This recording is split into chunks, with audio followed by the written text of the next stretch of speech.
Hey rePROs, whenever anything is happening in the courts, especially when it comes to reproductive rights and social justice, I immediately turn to the Boom Lawyered podcast by Rewire News Group to help me understand what just happened, but also the greater impact. Hosted by the amazing Amanda Gandy and Jess Pieklo, Boom Lawyered brings us some humanity and humor to the law at a time when we need it the most. You can find Boom Lawyered on Apple, Spotify, or wherever you get your podcasts.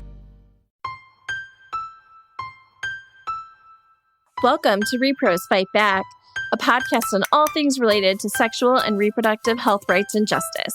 Hi rePROs, how's everybody doing? I'm your host, Jenny Wetter, and my pronouns are she, her. So y'all, I'm gonna do a little bit of crowdsourcing today. There's a podcast that's a movie podcast that's interested in having me come on to talk about movies and talk about a movie with abortion in it. And my brain is struggling at the moment. So I would love to hear some of y'all's favorite movies that have abortion storylines. The one that obviously comes to my mind is Dirty Dancing, but they've already done Dirty Dancing. So I would just really love to hear some more options. And I would really like to keep it realistic and maybe current-ish. The other thing that I'm hoping to avoid is one where, Revolutionary Road, where the pregnant person dies. So ideally not that, but definitely open. It's, something I can have a conversation about on the podcast, even if the pregnant person does die. But I really want to keep it a little bit more true to what we see right now. So if anybody has any great ideas, I would love to hear them. What is your favorite movie that has an abortion storyline? I would love to hear all about it. You can reach out to me on social media. I'm on Blue Sky and sometimes still on Twitter, mostly just to share episodes, but you can still find me there. It's Jenny in DC, and that's Jenny with an IE. Or you can feel free to shoot me an email. It's Jenny, JENNIE, at reprosfightback.com. Always love to hear from y'all, but yeah, if you could shoot me what your favorite movie with an abortion storyline is, I would really appreciate it. Like I said, my brain is struggling at the moment, and I'm sure there are lots of great ones, and I will also be checking out the amazing resource that ANSIRH has that has movies and TV shows that have abortion in it, but I still would love to hear what all of y'all's favorite is. So shoot me a note. I would really love that. Let's see, what else? I don't know. I've been not baking as much lately, and I don't know why that is. I've just not been in the mood. For so long, I had been really, making what I was going to eat for breakfast that week, on Sunday. And I don't know if I've just not been feeling making bread, because I feel like the last couple things I made were lemon bars or some desserty thing or something else that was quick. And so I feel like I need to get back on the baking what I want for breakfast train. And I haven't been there right now. And so if anybody has any recipes that are inspiring them to bake at the moment, I would love to hear them. Like I said, I know. I feel like Sunday rolls around and I have the best of intentions of baking something for the week, and I've just been I don't wanna. So I feel like I need to get started again. I feel like once I start, it'll be better. But maybe I'll start small and shoot for muffins this weekend or something like that, something quick and easy, before I tackle a yeasted bread or something. I don't know. I've just not been in the mood. Yeah, I don't know why. Gonna have to work on that. Let's see. I don't know if I have anything else too exciting that's been going on. Like I said, I haven't been in the mood to bake. I've still been doing a lot of reading, which, as you know, is a big hobby and one of my favorites. I have been kind of all over on my reading, though, and mostly so I do love reading, but I also love looking for books to read, and my buying them and downloading them on my Nook account has gotten out of hand, y'all. And so I've been trying really hard to not buy anything new and just read down what I already have.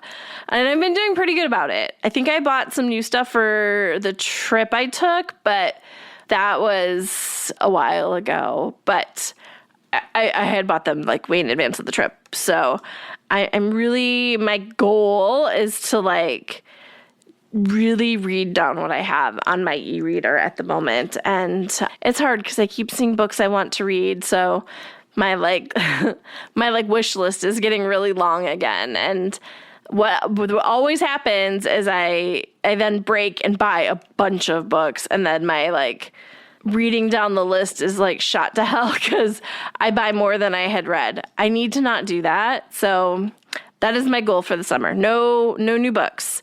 Just read down what I already have on my e-reader. So that is going to be my goal for the summer. We'll see what happens, but I'm going to try. I'm going to try to make a real dent because there are so many I already have on there that I just need to get it under control. Okay, I think like let's turn to this week's interview. I'm very excited about it. There is a lot happening around Mifepristone right now and access to Mifepristone between lawsuits and possible action at the FDA. So I thought it was really important to talk about what is going on and talk about this new study. And that is said with the world's largest air quotes around it, talking about how medication abortion is unsafe. Spoiler, it is not. And that study is a bunch of junk. But let's talk about it this week so that you can be up to date on what is happening. And I could not think of two better advocates to come on and talk about it. I'm so excited to have with me this week Dr. Ushma Upadhyay with the University of California, San Francisco, and Julia Kaye with the ACLU. And with that, let's go to my conversation with Dr. Upadhyay and Julia. Hi, Julia and Dr. Upadhyay. Thank you so much for being here today. Hi, thanks for having us. Thanks so much for having us on. So before we get started, would you like to take a minute and introduce yourselves? Dr. Upadhyay, would you like to go first? Sure. I'm Ushma Upadhyay, and you can call me Ushma. I'm a public health scientist based at University of California, San Francisco, and I primarily do research on abortion access and abortion policy and abortion safety. I'm Julia Kaye. My pronouns are she, her. I am a senior staff attorney with the ACLU's Reproductive Freedom Project, and I lead our litigation relating to medication abortion. I'm so excited to talk to both of you about everything happening around medication abortion right now because I feel like there is so much happening. Maybe we'll take like a quick second and do just like a little bit of background before we get into like what is happening at the moment.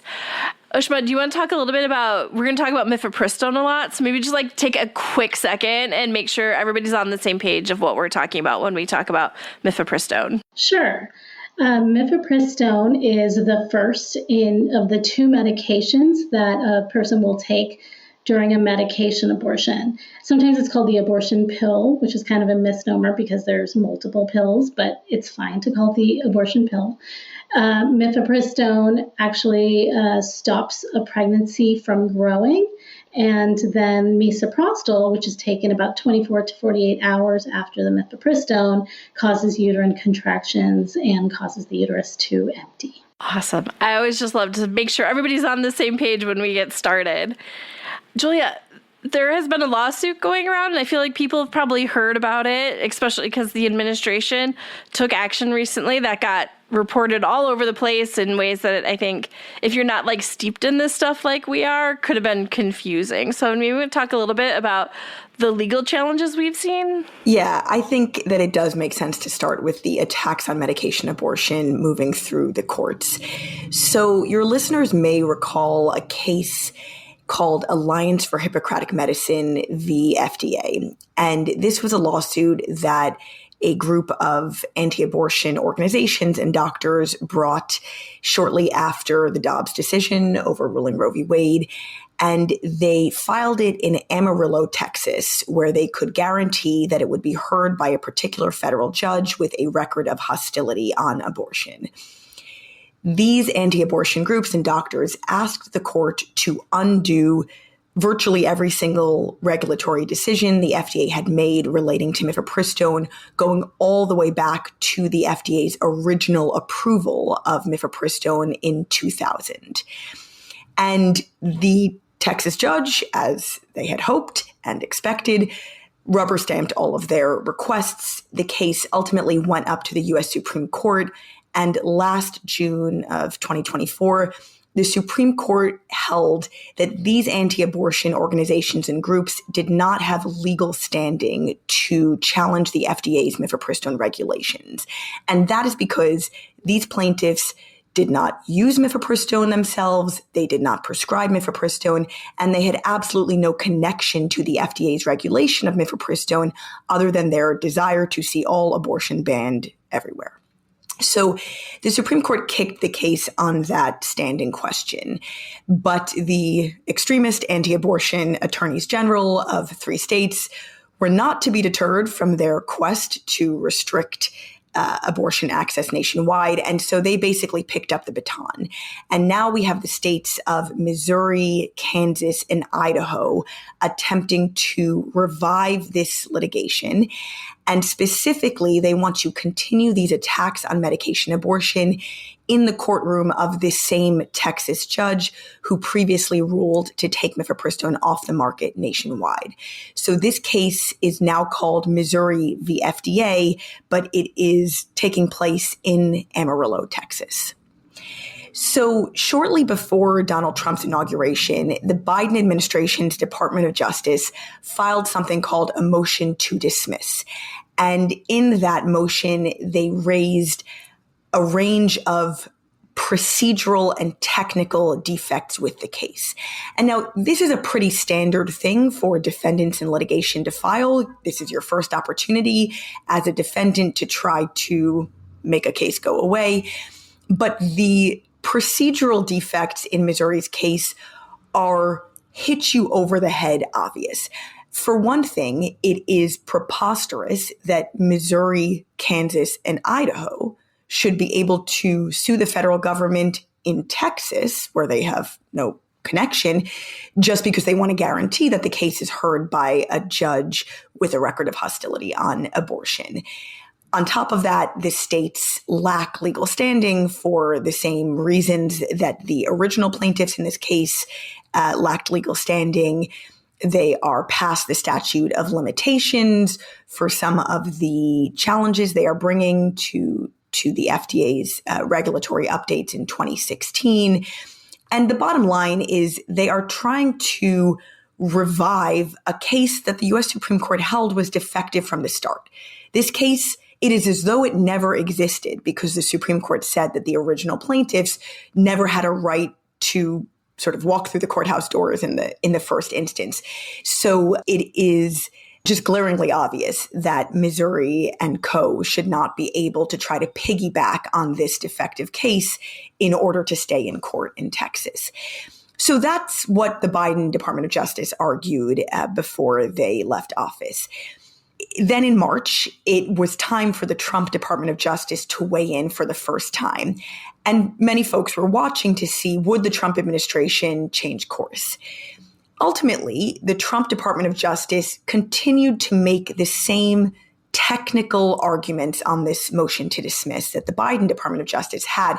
But I want to be very clear that the Trump administration said absolutely nothing about the merits of the case, about the validity of the FDA's decisions to lift certain of its regulations on Mifepristone, nothing on the merits at all. It really was not a motion about abortion at all.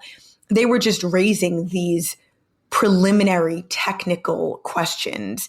And so I'm really glad you asked about this because I think that some reporters were taken by surprise to see the Trump administration file a motion to dismiss a case that one would expect the Trump administration to be sympathetic to, and interpreted this as a really significant decision to defend access to Mifepristone, when in fact it was just the Trump DOJ making the same procedural defenses that they have raised, will be raising, want to raise in many of the other cases the Trump administration is currently defending. Yeah, I feel like I got a lot of questions about it of like, are you excited? And like, isn't this great news? And it was just like, I mean, I just assume it's because they have something else planned that's probably worse. And like, that this is not something to celebrate. Like, I mean, the bar is so low for celebration, but like, no. Yeah, I think you were very right to be wary. And as I'm sure we will get to shortly, it is now clear that the Trump administration is teeing up new nationwide restrictions on medication abortion. I'm not really sure the best place to start on like what's next because they're kind of happen simultaneously. Maybe Ushma will go to you and talk about this study that is being used to try and attack medication abortion with the FDA. And we'll get to the FDA part after we talk about the study and all of the great research. Yeah, I don't, to call it a study would be very generous. So we'll go with like report. Yeah, it felt like there should be air quotes. And there's, we call it the new EPPC report that has come out. The issue is that they've come out and they have estimated that 11% of people who have a medication abortion have a serious adverse event. And when you take a deep dive, and it's actually, you can hardly even take a deep dive because it is a report. It is not a study. It's very thin on details and very thin on the methodology. It was published on their website. It's not peer reviewed, and it was not published in a journal. So those are the makings of a study when it is. Those all feel real important. Yeah. I mean, it's part of the process, the vetting process, the standard medical vetting process that any study goes through. I think it might be helpful to give it a little context for who the Ethics and Public Policy Center is that published this report. This is a Project 2025 sponsor organization whose stated mission is to inject religious ideology into law and policy. One of the report's two co-authors recently published a book entitled Abortion Harms Everything. So you can't make this up. So it is very clear that they had an overt ideological goal in publishing this paper and that the timing of the publication was not a coincidence. They are the anti-abortion folks like EPPC. They are desperate to get the FDA to reverse some of its updates to its Mifepristone regulations. And they took this opportunity as part of a coordinated attack to release this junk science white paper and then have members of Congress like Senator Josh Hawley wave it around and say to Secretary Kennedy, HHS Secretary Kennedy, and FDA Commissioner Marty McCary, what are you going to do about Mifepristone? Look at this. Look at these alarming numbers. What are you going to do? And reporting from Politico recently connected all of these dots. And in fact, there is a campaign name. This is called Operation Rolling Thunder, which is truly hilarious if what they're trying to do weren't so seriously scary. Stop.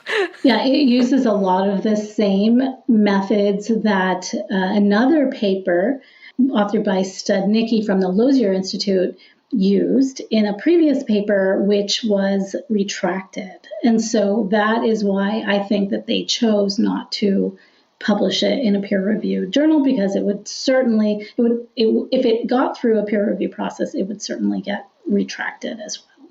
I feel it's worth taking the time. We don't need to like debunk it like point by point, but obviously as somebody who researches medication abortion, do you maybe want to like tackle some of the safety claims at least a little bit? Yeah. I mean, I have a 10-point document if anyone wants. I read it. It was good. I can get to that. But I think overall, the top three issues that I have with it is, number one, And I want to share these top 3 issues because as you hear about abortion safety, these are the red flags that you should be on the lookout for. Number 1 is they classify any emergency department visit that was within 45 days after an abortion as a serious adverse event. And everyone knows people go to the emergency department when they can't get a regular source of care. We have research that shows that when people live further away from their original abortion provider, they'll go to an ER to ask questions about side effects. Is this amount of bleeding normal? The other thing is people will go, a few weeks after their abortion pills, taking the abortion pills to find out, am I still pregnant or not? Because a pregnancy test won't work until about 4 or 5 weeks after the abortion because the pregnancy hormone is still in the system. And so they'll want an ultrasound. Is my abortion complete? Can I get back to my life? And just any questions about bleeding. So that is number 1. The second issue is that we also know that after a medication abortion, about 3 to 5% of all people who take abortion pills will need a little more treatment. They just don't result in a complete abortion for 3 to 5% of people. And those individuals may need a procedure to complete the abortion, or they may need another round of medications, Mifepristone, to complete the abortion. And so anyone who had an additional procedure was classified as a serious adverse event. Now, it's not serious. It doesn't even have to be done in an emergency room. But even if somebody had that procedure within 45 days at their OBGYN, that was classified as a serious adverse event. And then third, it's really opaque about how they identified the index abortion, the medication abortion. They talk about using prescriptions for Mifepristone. There's a lack of clarity on whether they picked up Mifepristone that might have been prescribed to treat miscarriage. Sometimes people will, if they're pregnant people, they're experiencing bleeding, they might go to an emergency room, be diagnosed with a miscarriage, and receive Mifepristone and Mifepristone right then and there to treat the miscarriage. This is not a complication of abortion, but yet that situation, that case would have been classified as a serious adverse event. So there's a lot of, in a normally peer-reviewed scientific paper, all of this would be very clear in the methods section. And sometimes the methods sections are longer than the results. And so because you have to specify the procedures that you took so that the study can be replicated by others. Oh, and the other big, hugest issue is that they do not say what database they use. They say it's the large all-payer claims, insurance claims database, and they don't reveal which one. So that also means we can't replicate it. And am I misremembering, but they didn't even classify like what you went to the emergency room for? Like you could have gotten into a car accident and like unrelated to your abortion, and that got counted? They said abortion related, but they counted, and we learn about a little bit more because they subsequently released an FAQ document. And they said, no, if somebody broke their leg, that was not classified, but any infection. So if somebody had a UTI, right, which is common among people who are sexually active. If anyone had an STI, a sexually transmitted infection, which was not caused by the abortion, it was caused by the sex that caused the abortion and the STI. Those were all classified as serious adverse events. So yes, absolutely, lots of unrelated conditions, conditions unrelated to the abortion were classified as serious adverse events. And we'll definitely make sure to include that 10-point breakdown in our show notes so people can look at it, because I found it really helpful to read through.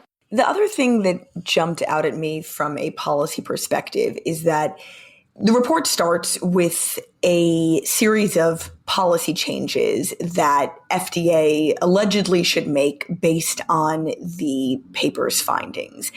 But there's actually no logical connection between the policy changes they want to see, the same policy changes that were called for in Project 2025, and the study's findings, even if you take this pseudo-study's results at face value.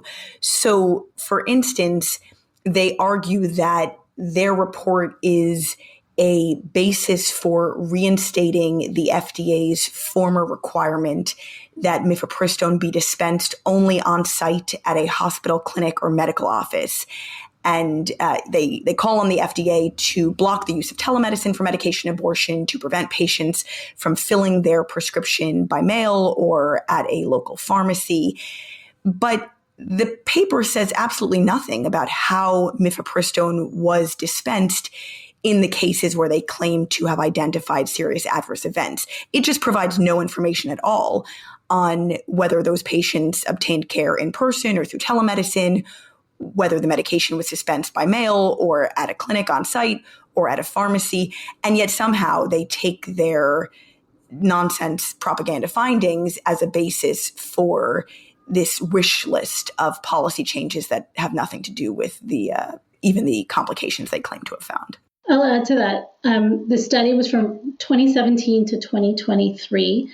And yes, it was legal during, after 2021, there was telehealth medication abortion. However, the vast, vast majority of providers of telehealth abortion between 2021 and 2023 did not accept health insurance. They are largely the telehealth providers that are virtual clinics, like Hey Jane, Abortion on Demand. They primarily, and during this period, they did not accept health insurance. So there is no way that there's any reasonable proportion of the patients in the data set. So there is minimal chance that there's a reasonable number of patients who had a telehealth abortion that is represented in this data set. Okay. So the next part that we need to talk about is what is going on with the FDA and how this is being coordinated, because this all came out in a very coordinated manner, like starting with, I think it was Kennedy's testimony and being like, well, if I had more information, we could take action type thing. So maybe let's talk a little bit about some of the stuff that's happening at FDA. A few weeks ago on the Hill at a Senate hearing, Secretary Kennedy revealed that he has directed the FDA to undertake, in his words, a complete review of its mifepristone regulations. And he cited this propaganda from the Ethics and Public Policy Center as a basis for and the focus of this review. This is extremely troubling on many levels. Let me start by saying that if FDA were going to undertake a good faith review of the extensive data confirming mifepristone's exceptional safety record, we would be all for that, because actually FDA should take a closer look at its regulations on mifepristone and, on the basis of mifepristone's exceptional safety record, lift its remaining medically unjustified and burdensome restrictions on mifepristone. That is what the nation's leading medical associations, like the American Medical Association, like the American College of Obstetricians and Gynecologists, they have long been calling for FDA to eliminate its uniquely burdensome and unjustified restrictions on this very safe and effective medication. But that is not what we expect to see here. And really the tell is that this propaganda from this Project 2025 sponsor organization is the apparent motivation for the review. There is every reason to believe that this FDA review, ordered by HHS Secretary Kennedy, is a precursor to imposing greater nationwide restrictions on medication abortion that will severely reduce access everywhere in the country, including in states where abortion access is legally protected. We should be very, very concerned about the likely outcome here. And the other piece of it that I want to lift up is that Secretary Kennedy said at this hearing that it was going to be President Trump's decision ultimately whether the FDA changes its policy here. So if we had any doubt that this was not going to be a review and a policy decision grounded in scientific expertise, there's no reason to doubt any longer, because Secretary Kennedy told us this is going to be a political decision. In his words, it's going to come through the White House. We should all be very scared if our access to safe, effective, FDA-approved medications is based not on medical expertise, but on President Trump's gut instinct. I just, bigger than the abortion part, I just think of, the loss of trust that this could cause. People trust if things are FDA approved, that they are safe. And if they see this politicalization, really seeping into the system. Sorry, cat took out my notebook. It could present greater harms in the future. Yeah, I think what troubles me is that we're so focused on holding back, keeping the status quo, when my energies as a researcher should be focused on studies that are proactive, that test, gestational limit of 12 weeks and 13 weeks for medication abortion. We should be pushing the science forward, not replicating the same safety studies to show what we already know so that it's more current and that we could defend the currently overly restricted regulations on Mifepristone. So I worry that this is a distraction that's keeping us busy when we could be more proactive and make this medication even more accessible than it already is. I think the other thing I really worry about is what this would mean to access to care. So, if the FDA took action, there's a whole range of things they could do, but even putting back in place the in-person requirements, what this would mean for the system providing abortion right now. A lot of my research focuses on telehealth abortion. I just completed a very large study on the safety of telehealth abortion, and we found that the safety rate and the effectiveness rate was exactly the same as in-person care. 98% of people had a complete abortion, and then it was a 0.25% had a serious adverse event, even without any contact with an abortion provider and any in-person contact. And, there's asynchronous telehealth care available now that many people prefer because it allows people autonomy and the ability to access this telehealth medical care through an app or online or while they're at work or while they are taking care of their children. And in our study, in our research, we found that people who face the most health inequities, including younger people, people living on lower incomes, people living in rural areas, and those who lived further away from abortion clinics, were more likely to say that telehealth enabled them to have an abortion sooner and at all. So it really made the difference for people who are most marginalized from healthcare. Right now, more than 20% of all U.S. abortions are provided via telehealth, with the patient receiving the medication by mail or at a local pharmacy. So we are not talking about some small sliver of care. We are talking about potential agency action that would upend the way abortion care is delivered across the country. And that's just focusing on the risk that the in-person pill pickup requirement will be reinstated.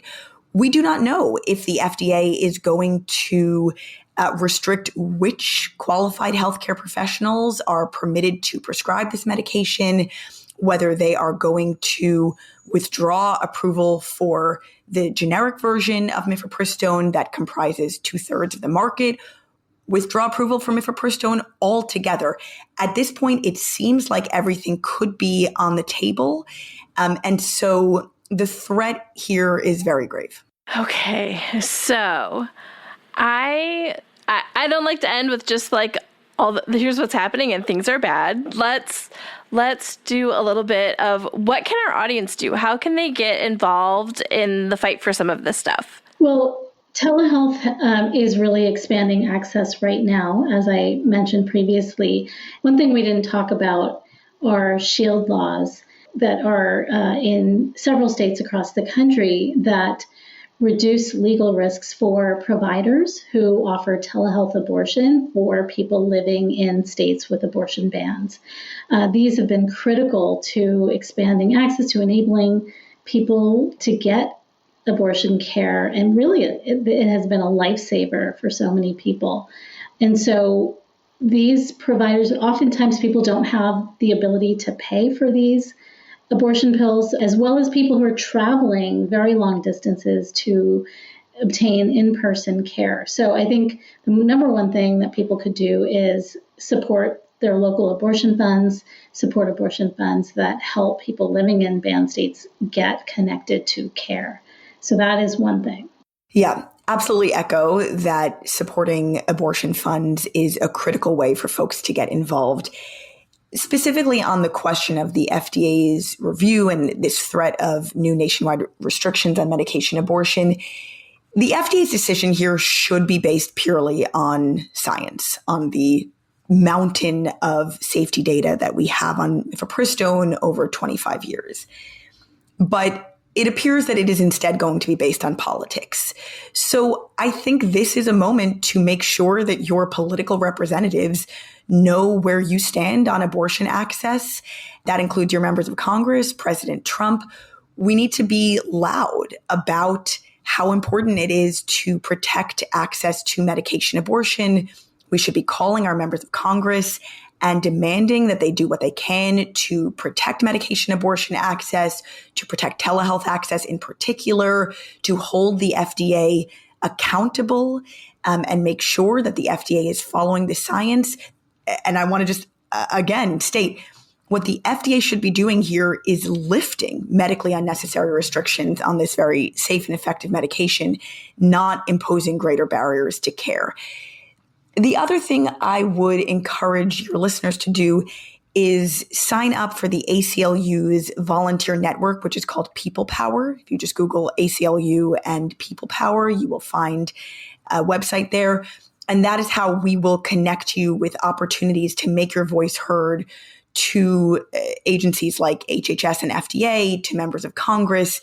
There are a variety of actions that we will be encouraging folks to take on abortion access, including and beyond medication abortion. And then you can also be tapped into the full range of work that the ACLU is doing at this critical moment, including with respect to trans justice and protecting access to gender-affirming medical care, attacks on immigrants, on free speech, on so much more. So People Power, ACLU, and we would love to have you as part of our community and action power. Well, Julia, Ushma, thank you so much for being here. It was so lovely to talk to both of you. 100%. Thanks so much for having us, Jenny. Thank you. Thanks for addressing this topic. I think it's something that people should know about proactively, even before they hear what happens with the ongoing cases. Okay, y'all, I hope you enjoyed my conversation with Dr. Upadhyay and Julia. It was so great talking to them about everything happening around Mifepristone right now. And with that, I will see everybody in 2 weeks. If you have any questions, comments, or topics you would like us to cover, always feel free to shoot me an email. You can reach me at Jenny, Jennie, at reprosfightback.com, or you can find us on social media. We're at Repros Fight Back on Facebook and Twitter, or Repros FB on Instagram. If you love our podcast and want to make sure more people find it, take the time to rate and review us on your favorite podcast platform. Or if you want to make sure to support the podcast, you can also donate on our website at reprosfightback.com. Thanks all.